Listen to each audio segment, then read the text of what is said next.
ሰው አምላክን መሆን አይችልም ግን ከፈጣሪው ጋራ መገናኘትና ህብረት እንዲኖረው መሆን ይችላል የውቀት ፍለጋው ወይም በውቀት ሂደት ውስጥ እግዚአብሔርን በማወቅ ወይም ደግሞ በሃይማኖት ውስጥ ያሉትን ምስጢራቶች በማወቅ ሃይማኖት ውስጥ ያሉትን የሃይማኖት ዋና ጉዳዮችን በማወቅ ሂደት ውስጥ ሰው የሚያገኘው ቁንጽል ውስን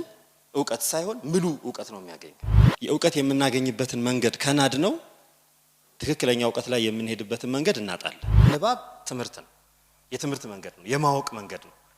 ሰዎች ስለ ፈጣሪ ስለ ተፈጥሮ ስለ ፈጣሪ እሴቶችና